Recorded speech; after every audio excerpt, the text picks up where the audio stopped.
Good old-fashioned moral outrage. Where does it come from? What are things that trigger us to get so frustrated or scared or excited or woke or whatever? What triggers us to take stands on certain things or to fear other things? If you want to learn more about that, stay tuned to Mysteries. I am Mystery, and we are exploring all things mysterious in the world of psychology.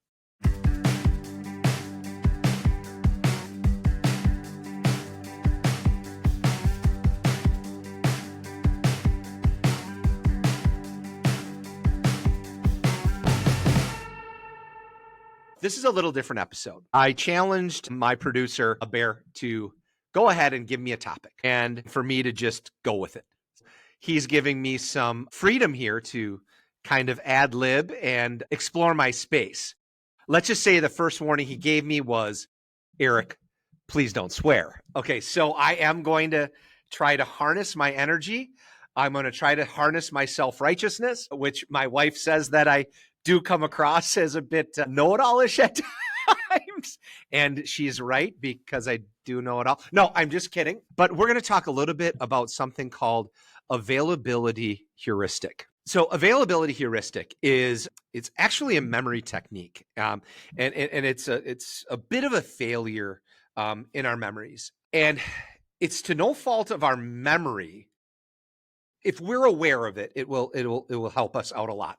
Again, this is to bring awareness to some of our issues in psychology. So the availability heuristic is our tendency to remember what is most available, what is most present in our memory.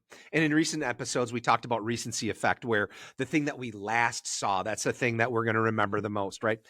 But availability heuristic is a little bit different. I'll give you for instance. In the early 2000s, post 9/11, we had a lot of people that were obviously quite afraid to fly. Why were we quite afraid to fly? Because we had the visualization of these planes crashing into the World Trade Centers, into the Pentagon, and into the field in Pennsylvania. And that is what was most readily available in our heads, right? That's what we saw in the news all the time. That's what we thought could happen.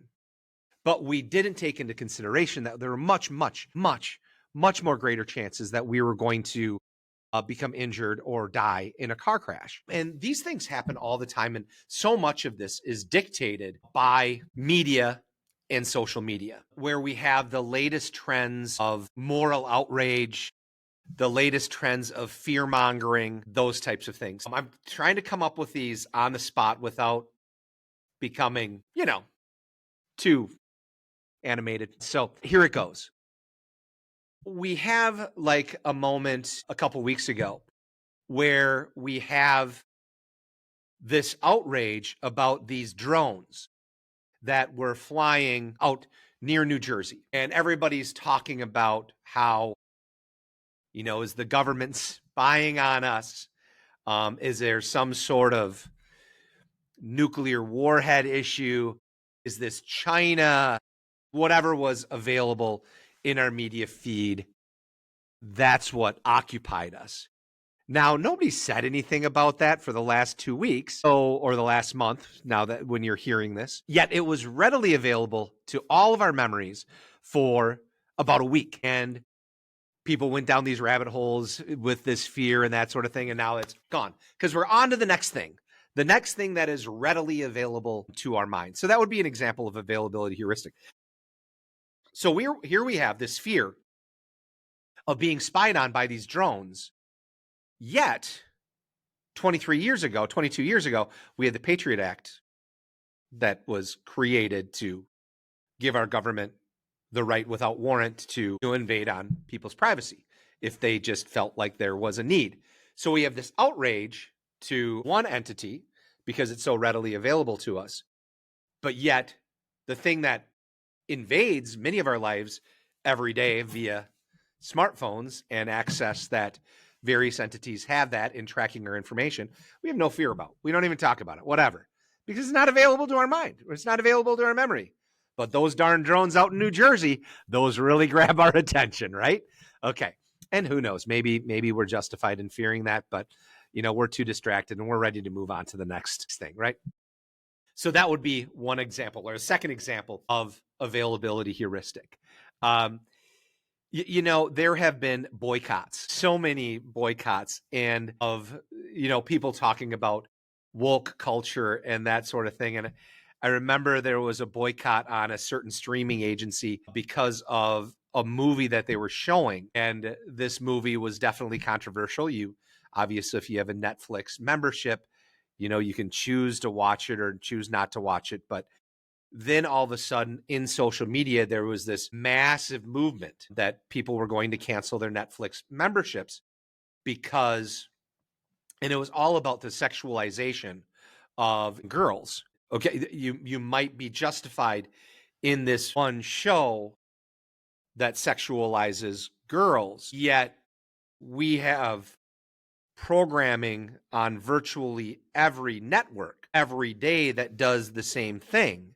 Shows that have been on for 10 years that have done the same thing, but it's not readily available to memory. And nobody says or does anything about it because it's just not there. But if you take the time to logically process that information and to think about it, you realize that, okay, it's not really about this show. It's about society as a whole. But whatever pops into our head, whatever is most memorable, those are the things that we just hone in on. And those are the things that we completely focus all of our attention on. And so if there's advice that I could give, it's to dig deep, to really explore your memory, explore your good, healthy resources, explore what's happening both in society and in culture, etc. And don't latch on to those emotional pieces that drive fear or that drive anger or that drive contempt, but it's really to focus on the big picture and what really is the biggest stories that we may not necessarily have access to. I think that's so incredibly important because I always tell my students, we have a new phone policy that I've been running for quite a few years now, but we just started it as a whole school. And I asked my students, do you like to be told what to do? And they all said no. They all said no. And I said, so you don't like to be told to put your phone in a slot on the wall? No. And then I say, do you like your phone telling you what to do? And they looked at me, they're like, what? I'm like, I'm having you put your phone away so your phone's not telling you what to do. I'm not telling you to put your phone away. And they're like, so when we're driven by these news sources and this media and social media, making these stories readily available to us, what they're doing is they're trying to dictate us. They're trying to tell us what to do. And it's really fearful. It's like being puppets on a string, and we're driven by this because we're not exploring our own intellectually curious space. So I highly recommend that you check it out. Now, just to remind you, I was put on the spot here for this one. So this kind of was a little bit of a free flow.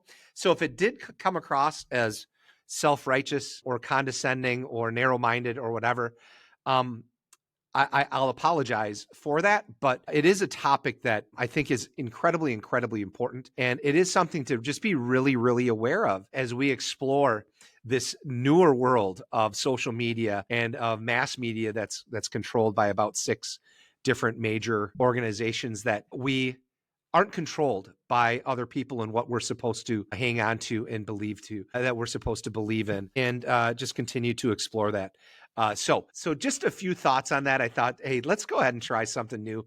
Put me on the spot and let's see what I can come up with. And I had a lot of fun doing this one. So I'm Mr. E. This is Mysteries Mysteries. A big thank you to Unify Agency. If you have a question that you want me to explore, please feel free to drop me a comment anywhere on Insta or on YouTube or on Spotify, Apple, etc. And I would love to answer those questions. I would love to do a podcast on it. So thank you all.